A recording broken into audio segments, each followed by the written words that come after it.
Jeb Blount, another book. Seriously, I mean, the last book has been out for how long, and we already have another book from you. I look back at the last 11 years and I'm trying to find the time that I wasn't writing a book. Somebody asked my wife about when I was going to write the next book, and she said, ask his next wife. So Listen, I keep trying to catch up to you. So you were at something like 9 and I had 1. And then I did another one so I could try to gain a little bit of ground on you. So you did another one. And then you did another one before I could do my third book. So you're a hard guy to keep up with. I want to talk specifically for just a minute about objections. And the part of this that I think is important for people to understand. They're universal. And I think that you wrote another book like Fanatical Prospecting, where the challenge is, I don't care what you sell. You could sell financial services. You could sell healthcare. You could sell anything on earth, and you're going to get objections. So what got you hooked on this topic for the book this time? I was in New York City working with one of my clients, New York Mets. And I went in for what my salespeople call Jeb Unplugged, which is essentially me standing in front of a group of people, and they just throw anything that they have, any problem, any issue, any challenge at me, and we just take them all and we work through them. And it's a really fun way to train because it's completely nonlinear and it's in the moment. And we did this for about 3 hours and spent some more time with them. And they graciously let me go see a game in a really nice seat. And I love baseball. But as I was watching the game, there was something about the conversation that we'd had that kept hitting me and coming back to me. And as I was walking out of the stadium back to the subway, it dawned on me that basically every question that these folks had asked me was about what to do when someone tells them no, what to say, how to act, what's the process, how can I get around it? And then as I started thinking about the other sessions I'd had like that and the things that people ask me after training or after I give a speech and they come up to me, so much of it is about what do I say when people tell me no. So at the time, I was focused on writing a book on negotiation. And I remember the next morning, I was sitting by the phone waiting. I called my editor, my publisher up, and I got her on the telephone. And thankfully, she answers my telephone. I guess you write as many books, they answer your phone. But she answered the phone, and I pitched her on objections. I thought she was going to give me an objection. And she immediately said, stop the presses. That's what we're going to do. So I got 2 days later and off to the races. It's not the writing so many books, Jeb. It's the selling so many books. Understand why your call gets answered. That's why. It's always true when an author writes a book that there's a reason that they have to write the book. And so I understand. So you get consumed with that. I have a little bit of a dissonance here around the idea that there's a way to unplug you. For as long as I've known you, it's been impossible to unplug you. And all three of us on this call have tried and failed miserably every time, especially around outbound. That's a fact. Mark Hunter, you're up. Hey, Jeb, great book, Objections. No, I object to the title, Objections. Let's put all those stupid jokes aside. Really, the foreword is pretty awesome. That is amazing. But people, as they read the book, which chapter do you want them to zero in on and focus in on to take away the most from? Well, first, thank you for writing the foreword. It is a tremendous foreword. It's one of the best that's ever written, with apologies to Mike, who wrote the foreword to Fanatical Prospecting, which has been a mega bestseller, and Anthony, who wrote the foreword to Sales EQ, which has also been a nice bestseller. So both, I'm getting good luck having you guys write forewords. The chapter though that for me stands out, and the one that I think is most important, is the very first chapter in the book, and it's about asking. We know that when salespeople walk into situations where there's a potential for getting an objection, in many cases, they're creating objections through their own behavior. And just recently, I was with a group of salespeople, and we were doing a little experiment. We spent about an hour just teaching them how to ask with confidence, ask in an assertive and assumptive way, not with arrogance, not in a mean way, but asking and expecting to get a yes. We spent about an hour with them, put them back on the telephones, and in the next 30 minutes after we taught them how to ask, they got a 600% increase in sales outcomes. That means they sold 600% more sold money in the bank stuff after having the conversation about asking than they did before they were having the conversation about asking. So understanding that a relaxed confidence has a huge impact on whether or not people are going to say yes to you. And right after that, the chapter on becoming rejection proof, how do you manage your emotions in the moment.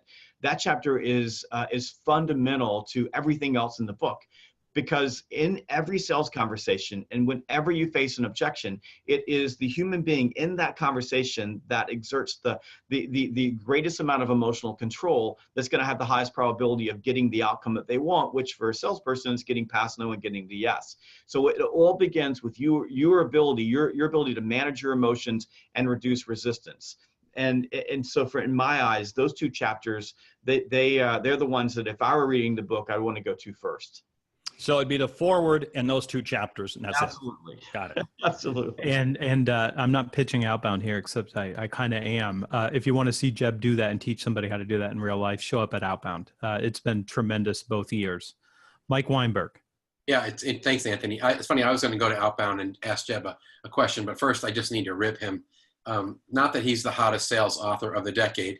And as I noticed this morning when I went on Amazon to check all of our books, seeing Objections before the release, not only at the #1 hot new release in a couple of categories, but also already #1 on the bestseller list in the telemarketing category. So clearly, Jeb, obviously your reputation precedes you, but this book is huge. I mean, we all deal with objections. And I think what a lot of salespeople do is they get all wound up about the objection that comes later in the sales cycle. And what I heard you do at Outbound, and you did it in a kind of scary, dangerous way with some volunteers on stage, we get objections early on, even when we're prospecting and trying to earn someone's time to say, yes, come on and visit with me for a few minutes. So I would just love you to address, I think people would find this really interesting. How do you deal with the objection that you get really early on when they don't even want your call, or you've got some value and you're worth visiting with, but they tell you no, and you need to get past that very first and hardest objection to get the meeting? So the first objection that you get, like you said, for the meeting is a prospecting objection. And that's one of the 4 types of objections that you get in sales. Prospecting objections, red herrings, micro commitment objections, and buying commitment objections. And the prospecting objection, top of the funnel, is the reason why the 4 of us have so much work. It's the one place where the objection borders on rejection, and in some cases can become rejection. So it creates a lot of trepidation in salespeople. It creates a lot of issues with emotion. There's 4 or 3 ways that we experience rejection. There's real rejection, which most of the time an objection is not real rejection, although it feels that way to salespeople. There's perceived rejection, and that's why we turn an objection into rejection. And then there's anticipated rejection. I'm thinking about something that might reject me. Whether it's anticipated or perceived or real, it still creates an emotional response.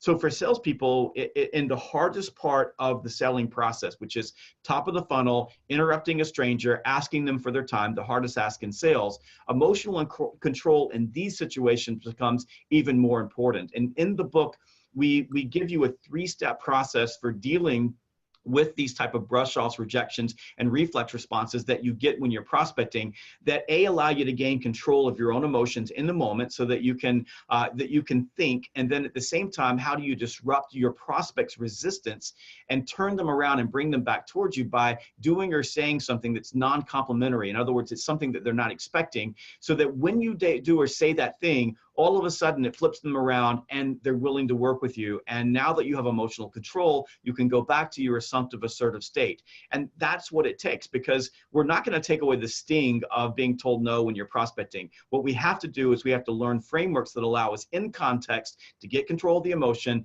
to flip the buyer's script, and then to ask again so that we can get what we want. And when we leverage this, or we employ this with sales teams, we see exponential increases in the number of prospects and meetings that they get.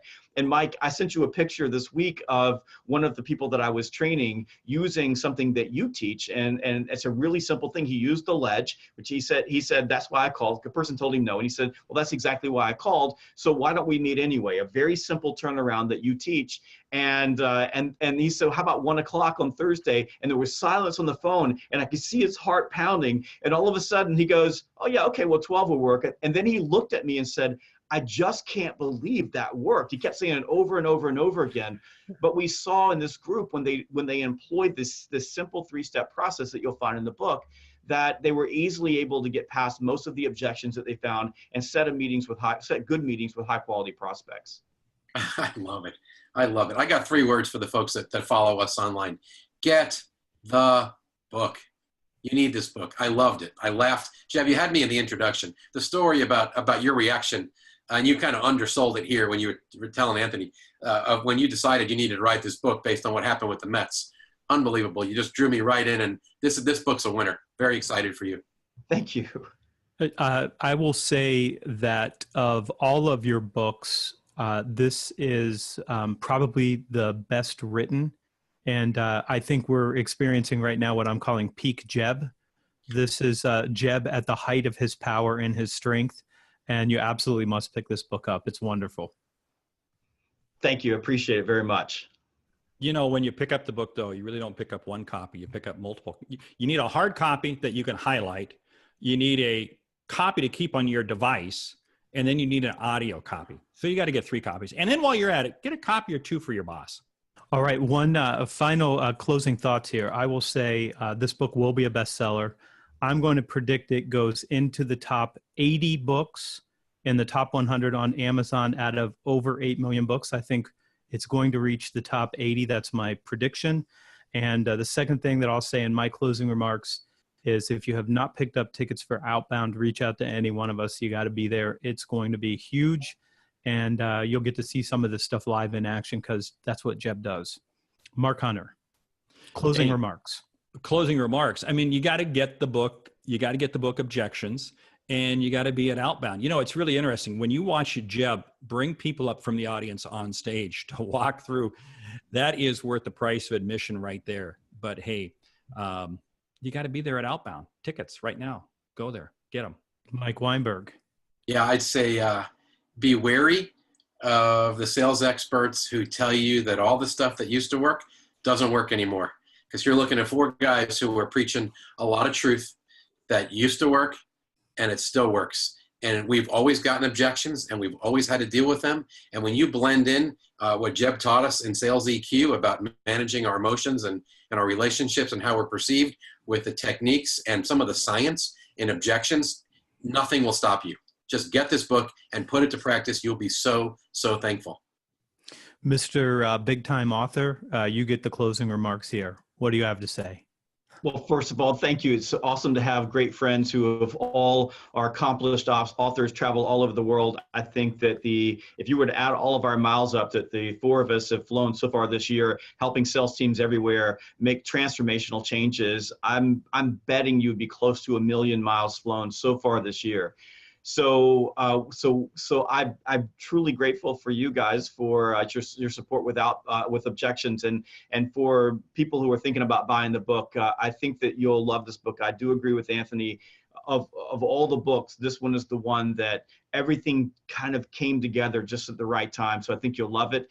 And if you pick up your tickets for Outbound, you'll have an opportunity to meet me in person along with Mike and Mark and Anthony, and you can grab a copy of this book. You can experience the training in real time and watch how we transform people, and you'll have the time of your life because Outbound is an event like none other. It is the true rock show of the sales world, and it's a ticket that you want to get. You can go to outboundconference.com, pick up your ticket, go to Amazon, Barnes & Noble, and wherever books are sold, and get your copy of Objections today.